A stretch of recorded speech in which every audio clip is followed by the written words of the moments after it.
Isaías 6, o verso 1 em diante diz: no ano em que morreu o rei Uzias, eu vi o Senhor, assentado num trono alto e exaltado, e a aba da sua veste enchia todo o templo. Acima dele estavam serafins, cada um deles tinha 6 asas, com 2 cobriam o rosto, com 2 cobriam os pés, com 2 voavam. E proclamavam uns aos outros, dizendo: Santo, Santo, Santo é o Senhor dos exércitos, a terra inteira está cheia da sua glória. E ao som das suas vozes, os batentes das portas tremeram, e o templo ficou cheio de fumaça. Então eu gritei: ai de mim, estou perdido, pois sou um homem de lábios impuros e vivo no meio de um povo de impuros lábios, e os meus olhos viram o Rei, o Senhor dos exércitos. E logo um serafim voou até mim, trazendo uma brasa viva que havia tirado do altar com uma tenaz. Com ela tocou a minha boca e disse: veja, isto tocou os seus lábios, por isso a sua culpa será removida e o seu pecado será perdoado. Então ouvi a voz do Senhor conclamando: quem enviarei? Quem irá por nós? E eu respondi: eis-me aqui, envia-me a mim. Amém? Você pode se assentar. Esse texto precioso da visão de Isaías tem algumas verdades que devem estar impregnadas no nosso coração, na nossa mente, na nossa alma e pautar a nossa vida. E eu quero focar numa delas, que é quando ele contempla Jesus no trono. Essa imagem precisa estar no nosso coração todos os dias. Hoje, dia de eleição, alguns irmãos mandaram mensagem e uma delas perguntava: Pastor Lediel, e se a esquerda voltar ao poder do Brasil? Olha só a pergunta: e se a esquerda voltar ao poder do Brasil? Eu não vou entrar nas questões políticas. Nós sabemos que tem muitas pautas contra aquilo que nós defendemos como princípios. Essa semana, se você acompanha minhas redes sociais, eu tive a oportunidade de estar na Colômbia. Fomos fazer viagem missionária, conhecer o que Deus tem feito através de 2 mulheres extraordinárias, lá nos cantões da Colômbia, e também participamos de um congresso em Medellín. Os colombianos também estão fazendo essa pergunta, porque algumas semanas atrás, na votação deles, elegeram um governo de esquerda que é a favor do aborto, legalização de drogas. Essa semana, nós lá, grupos abortistas tentaram incendiar a igreja lá de Bogotá, uma igreja católica. Enfim, a gente sabe de todas essas dificuldades e, como diz a linguagem popular, esses perrengues. Mas o que nós jamais devemos esquecer é que, com direita governando, ou com esquerda governando, todas as autoridades terrenas estão abaixo de um só que governa todas as coisas: o Rei dos Reis, o Senhor dos Senhores. E a resposta para essa pessoa que fez essa pergunta para mim foi simples e direta: nós precisamos olhar para aquele que governa todas as coisas, com facilidades e com dificuldades. Isso deve pautar a nossa vida. Essa visão de Isaías vai trazer essa importante mensagem aos nossos corações. Ele começa dizendo no texto que nós lemos que no ano em que o rei Uzias morreu, ele viu o Senhor assentado nesse trono. Interessante, porque ele está falando de um reinado terreno, mas de repente o Senhor se revela a ele de um reino muito além, de um reino sublime. É conhecido de todos aqueles que estudam a Escritura que Isaías ele vinha de uma linhagem nobre e tinha sim um parentesco com o rei Uzias. A gente não pode, talvez, afirmar que ele estava aqui desesperado, que ele estava aflito, que ele estava preocupado.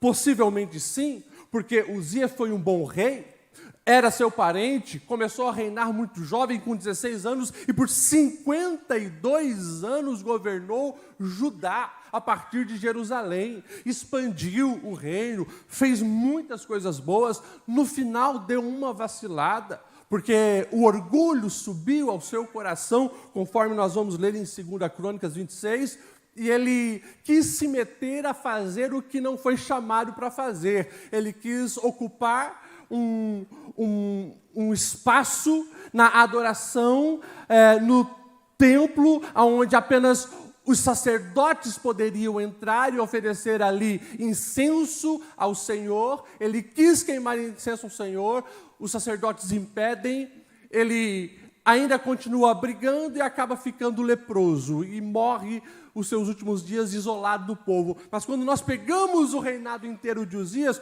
foi um grande rei para Israel, foi um grande rei para o povo de Judá, e agora nós sabemos que ele está morto. E Isaías olha o trono vazio. Aquele que lhe tinha afinidade não está mais, mas o Senhor se revela a ele, mostrando então um trono acima dos tronos terrestres. E essa é a verdade que deve estar no nosso coração. Há uma grande diferença entre os tronos terrestres e o trono celestial. Que jamais venhamos esquecer isso. Os tronos terrenos, todos eles são oscilantes, volúveis e passageiros. Quando nós olhamos para os reis que passaram nessa terra, você vai ver que os governantes se alternam. Não existe um governante sequer que seja eterno.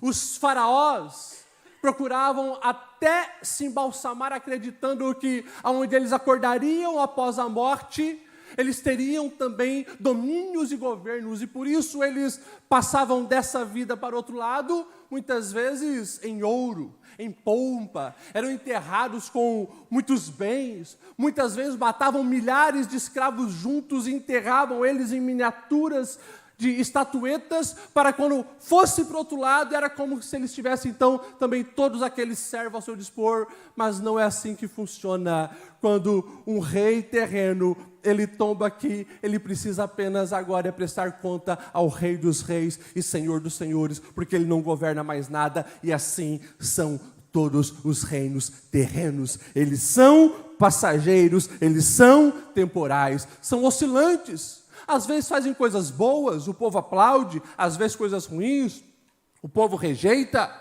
Muitas vezes a economia daquele império, daquele governo, daquele país está em alta, outras vezes está em baixa. Também são limitados, eles não conseguem dominar todo mundo. Por mais que você pegue impérios como o Império Romano, Império Otomano, que tiveram expansões gigantescas, eles nunca conseguiram controlar e dominar o mundo de ponta a ponta. Mas quando nós olhamos para o trono dos céus, que está ocupado pelo nosso Senhor, nós vamos ver que ali tem um reino eterno. Ele era, Ele é, e Ele sempre será. O autor de Hebreus, no capítulo 1, verso 8, ele vai dizer: o teu trono, ó Deus, subsiste para todos sempre, cetro de equidade e cetro é do teu reino. Nós podemos ter essa certeza. Nunca na história que nós fazemos a nossa leitura em nossa pequenez, na história humana, nunca você vai encontrar o trono do universo vazio. Ele era, Ele é e Ele será. É um trono que não é como os tronos terrestres, oscilante. Mesmo quando a humanidade peca, mesmo quando o homem vira as costas para Deus, mesmo quando o homem rejeita o seu Criador, esse trono não oscila, ele continua sendo Deus, e o seu domínio é total. É de ponta a ponta dessa terra, é de ponta a ponta desse universo. Ele governa as estrelas, Ele controla as galáxias. Quando o autor do Salmo 33 vai dizer, a partir do verso 6, ele relata isso falando: mediante a palavra do Senhor foram feitos os céus, os corpos celestes, pelo sopro da tua boca. Ele ajunta as águas do mar num só lugar, das profundezas faz reservatórios. Toda a terra teme o Senhor, tremam diante dele os habitantes do mundo, pois ele falou, tudo se fez, ele ordena e tudo surgiu. Esse é o trono de Deus, e esse trono está acima dos tronos terrestres. Não importa quanto foi que algum governante se achou, quanto foi que ele construiu, quantos servos ele teve, ele ainda não era nada comparado ao trono de Deus. O salmista no Salmo 66, verso 1 vai dizer: assim diz o Senhor, o céu é o meu trono e a terra é o estrado dos meus pés. Estrado é aquela parte onde os reis e governantes apoiam os seus pés para ficar confortável. Ou seja, nada e ninguém está acima do nosso Deus. Todos os reinos estão abaixo dele. E você pode pensar, pastor Lediel, mas se todos os reinos estão abaixo do governo do Senhor, como pode nós olharmos para a Bíblia e nós encontrarmos, por exemplo, um rei Nabucodonosor atacando o povo de Deus, destruindo o povo de Deus, destruindo Jerusalém, levando o povo cativo? Como que se explica isso?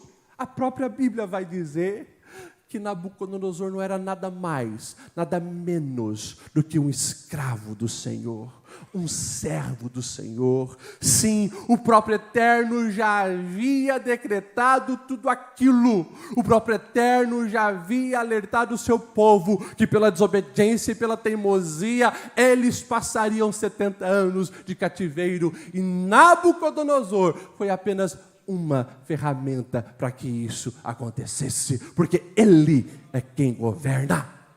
Pastor, e o que dizer então das conquistas de outros imperadores como um Alexandre o Grande? Você vai ver que Alexandre o Grande, no seu orgulho e na sua altivez, queria implantar aonde chegasse a helenização, a cultura grega na mente dele, seguindo os conselhos dos sábios que lhe ensinavam. Ele deixava bem claro: dissipem a cultura, misturem os povos, implantem a cultura grega, porque um povo sem cultura não subsiste. E ele, naquela fissura, naquela ideia, fazia isso. Mas lá na frente nós vamos ver que ao redor do Mediterrâneo todos estão sim como segunda, terceira ou primeira língua falando grego, por causa de Alexandre o Grande. Mas quando vem o Rei dos Reis e o Senhor dos Senhores se encarna, a língua universal é útil para a proclamação das boas novas. A gente tem todo o Novo Testamento escrito justamente na língua grega, e os povos puderam ser alcançados. Se você olha de ponta a ponta nas Sagradas Escrituras, você vai ver, tem reinos terrenos, mas tem um reino eterno, e o reino eterno governa sobre tudo e sobre todos. Jamais se esqueça disso. O Senhor, Ele reina. Você pode falar isso para quem está do seu lado? O Senhor, Ele reina. Oh, aleluia! E claro, além dessa verdade, que o trono celeste é diferente dos tronos terrestres, nós precisamos entender também que o trono que cativar a sua atenção, o trono que cativar o seu coração, é assim que a sua vida vai ser determinada. A minha e a sua vida, a qualidade da nossa vida, o propósito da nossa existência, as escolhas do nosso dia a dia, ela é determinada pela conexão do nosso coração com o trono. Ou o trono de Deus, ou os tronos terrestres. E é claro, não caia na bobeira e não faça a bobagem na sua vida de colocar o seu coração em tronos humanos. Eles são, como falamos, passageiros, oscilantes, e se você fizer isso, primeira coisa que vai dominar a sua alma é o medo. Porque se eu estou apegado àquilo que é passageiro, aquilo que é oscilante, aquilo que não tem um embasamento sólido, pode ter certeza, cedo ou tarde eu acabarei me frustrando. Eu não vou ter segurança, porque hoje o meu governante terreno está bem, mas amanhã pode estar mal. Hoje o governante que eu me simpatizo está no poder, amanhã pode não estar. E se ele está no poder, então eu me sinto seguro, eu me sinto confortável, eu me sinto bem, mas se ele não está, eu vou ter que me esconder de medo, eu vou ter que fugir, eu não sei o que eu vou fazer da minha vida. Não faça isso, não faça isso, não cometa essa bobagem. Coloque o seu coração, os seus olhos, o seu foco naquele que jamais perdeu uma batalha, naquele que governa todas as coisas, porque daí sim, independente de quem estará nos tronos terrenos, nós temos essa segurança. Com dificuldade ou com facilidade, vai dar certo, porque a minha vida não está na mão de homens, a minha vida está na mão de Deus. Oh, aleluia! Como eu fui edificado essa semana no campo missionário, visitando as missionárias que estão lá em cima, na divisa da Colômbia com a Venezuela, uma região paupérrima. É assustador quando você vê principalmente os bairros onde estão os venezuelanos fugindo. É casa de latão, de papelão, assustador. Dificuldades. Uma cultura indígena onde o machismo predomina. E Deus levantou essas mulheres. Elas estão há 14 anos cuidando de 4 cidades. Pregando o evangelho semanalmente em 4 cidades. Enfrentando quem quer que seja. E daí eu me pergunto, como pode? Essas mulheres sozinhas, 2 são solteiras, não tem família junto, não tem uma igreja local que esteja presente, tem a igreja, nós aqui, os judeus missionários, que dão suporte financeiro, suporte espiritual, mas elas estão lá no campo, aparentemente, aos olhos humanos, sozinha. Mas daí nos 3 dias que a gente passou junto, você vê o relato delas em todo momento. É o Senhor, é o Senhor. Ele está com a gente, Ele nos protege, Ele nos dá estratégia, Ele nos capacita, Ele nos fortalece, Ele renova o nosso ânimo, e você vê aquelas mulheres com um brilho nos olhos, apesar de todas as dificuldades ao redor, apaixonadas, porque elas entendem, estão linkadas, vinculadas, arraigadas no trono que não passará, naquilo que tem valor eterno. Então elas são apaixonadas porque sabem que vale a pena. Que coisa linda que eu pude contemplar essa semana visitando os cantões da Colômbia com aquelas mulheres, mas ela tem uma certeza, a vida delas está na mão do Senhor, não está na mão de homens. Mas pastor, e se acontece alguma tragédia? Se essas mulheres são sequestradas, violentadas, abusadas, a gente pode ter uma certeza. A convicção na alma delas é tão grande que elas sabem que todas as coisas cooperam para o bem daqueles que amam o Senhor. Que nós possamos também estar cada dia mais apaixonado pelo trono celestial, porque daí a vida vale a pena. Isaías agora ele entende, quando ele contempla que Deus está no trono, a primeira coisa que ele faz, ele para de ficar achando culpa nos outros. Ele olha para si: ai de mim, eu sou um homem de impuros lábios, vivo no meio de um povo de impuros lábios, os meus olhos viram o Senhor. E daí então agora, como ele reconheceu, vem o serafim, toca os lábios, a culpa dele é removida e ele está pronto para frutificar em prol desse reino eterno. Porque daí a pergunta que o Senhor faz é: quem enviarei? Quem há de ir por nós? Quem vai militar em prol desse reino? E aquele que agora olhou para o trono celestial, reconheceu as suas limitações, mas foi restaurado, ele está pronto para dizer: eis-me aqui, Senhor, envia-me a mim. E eu sugiro um dia você pegar todos os evangelhos, os 4. Olhe o que Jesus está falando desse reino eterno, e você vai ver esse convite explícito para mim e para você, dizendo: a quem enviarei? A quem enviarei? Quem vai propagar esse reino eterno? Quem vai difundir essas boas novas que salva?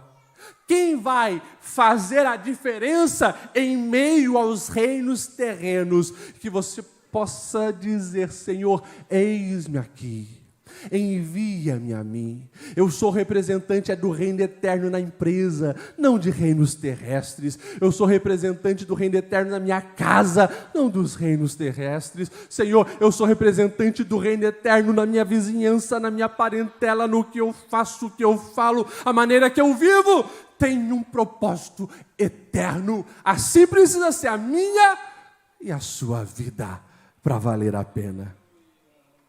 Quem escolhe estar apaixonado pelo reino eterno, terminará a sua jornada terrena satisfeito, feliz, realizado, apesar das dificuldades.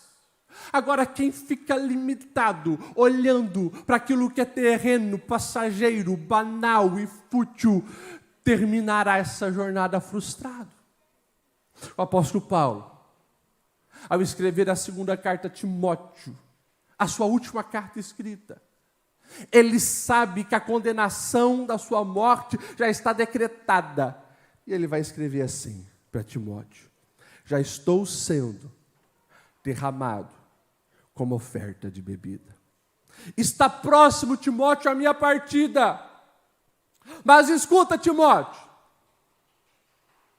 eu vou tombar aqui com uma certeza. Eu combati o bom combate. Eu terminei a corrida. Eu guardei a fé. E agora, Timóteo, está reservada a minha coroa da justiça, que o Senhor, justo juiz, me dará naquele dia, não somente a mim, mas também a todos os que amam a sua vinda. É glorioso essa certeza.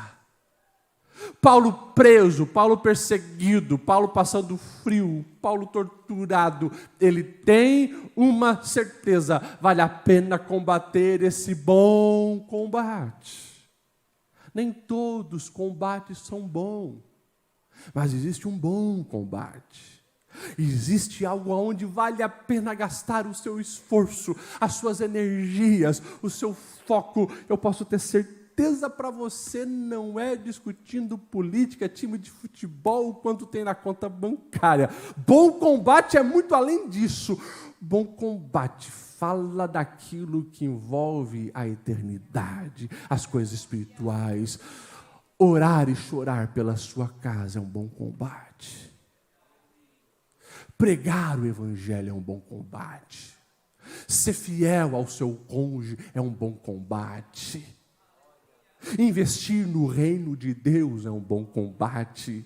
Amar as pessoas é um bom combate. Abraçar, sorrir, viver apaixonado por isso que é o reino de Deus, isso é o bom combate. Que nós possamos, ao olhar a nossa agenda, a nossa rotina, que a gente possa de fato Dizer: Senhor, o meu coração está assim, linkado e apaixonado, é pelo reino eterno. Reina sobre mim também, Senhor.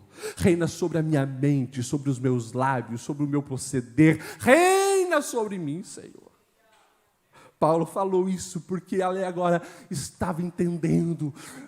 Cada perseguição valeu a pena, cada esforço valeu a pena, cada viagem missionária valeu a pena, cada pregação valeu a pena, porque ele estava investindo naquilo que tem valor eterno.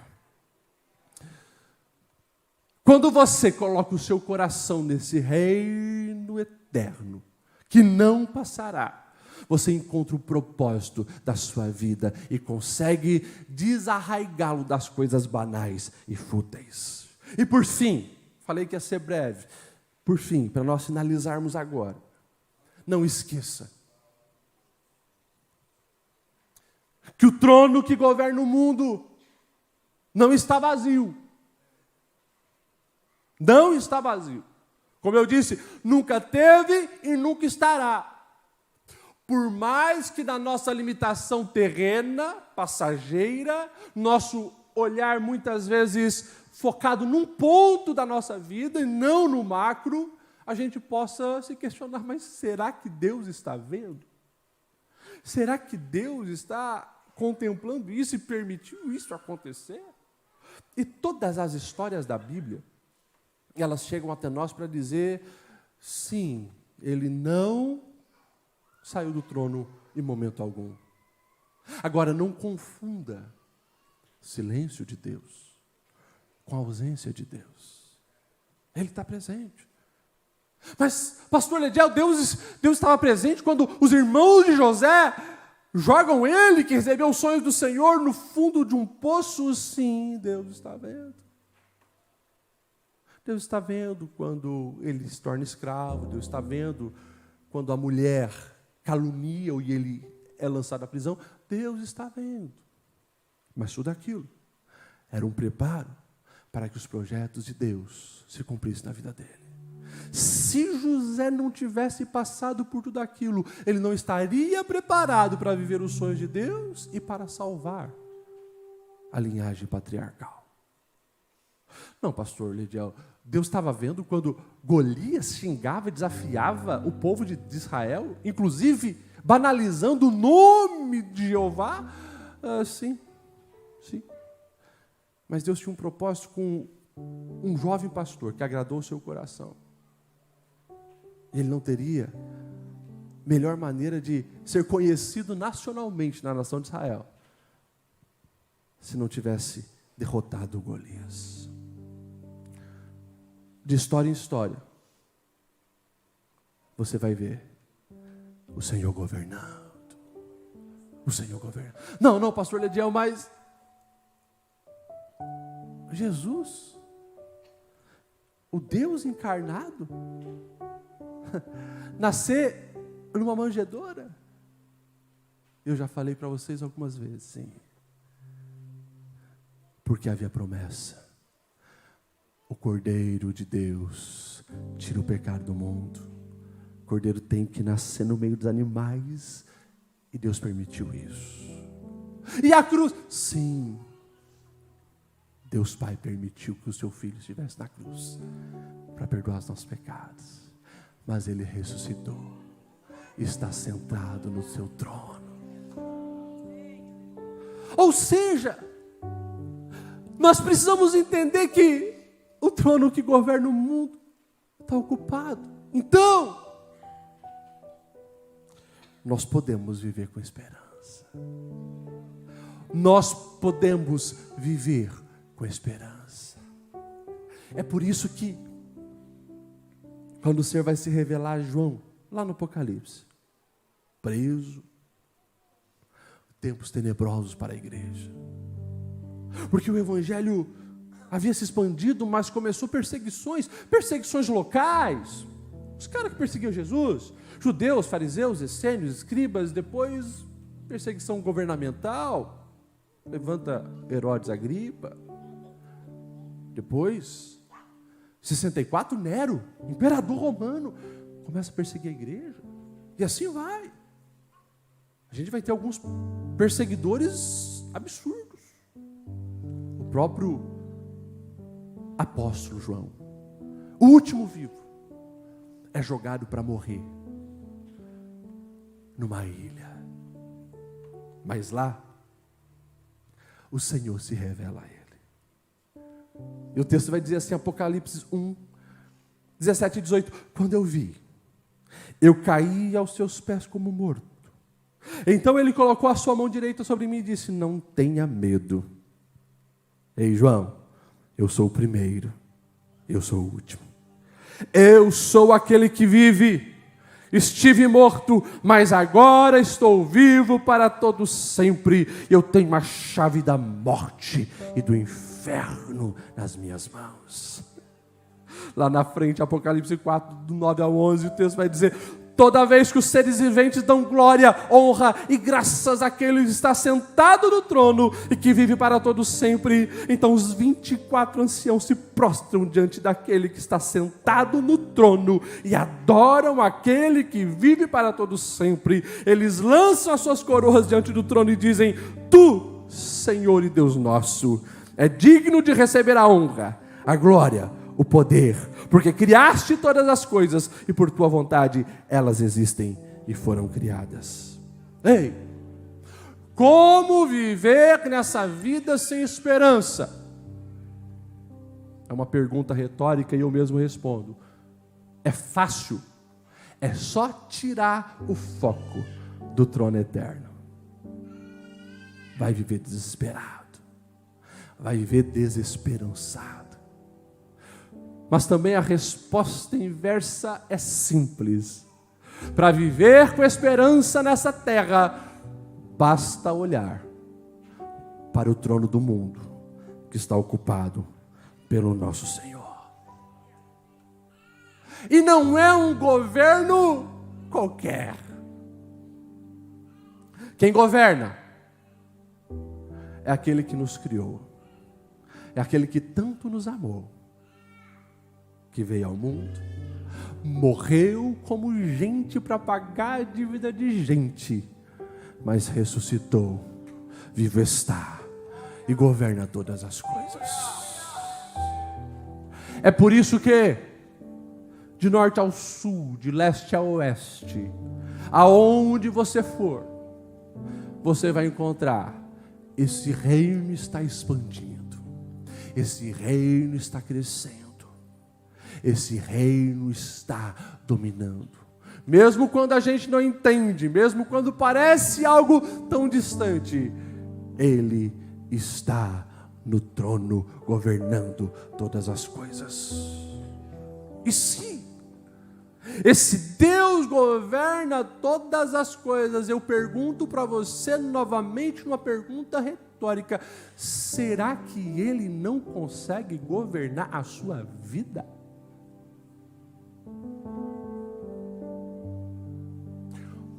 Por que temer? Por que se desesperar? Por que se angustiar? Por que se prostrar diante da vida? Ah, pastor, as aflições têm chegado. Eu sei. Chegam sobre todos. E o próprio Rei dos Reis disse: no mundo terão uma aflição, mas ele também diz: tenham bom ânimo, eu venci o mundo. E se nós estivermos contemplando Ele, olhando para Ele, você vai conseguir passar por essa prova de cabeça erguida, porque é Ele quem te sustenta. Você vai conseguir lidar com essa decepção com as pessoas que te cercam, porque Ele é a sua esperança. Você vai caminhar na jornada terrena com a alma sadia, porque você não carece de migalhas de amores humanos, porque você já tem alguém que te amou tanto a ponto de dar a vida no seu lugar. Olha para Ele, olha para o trono que está acima de todos, porque esse trono não está vazio, o Senhor reina.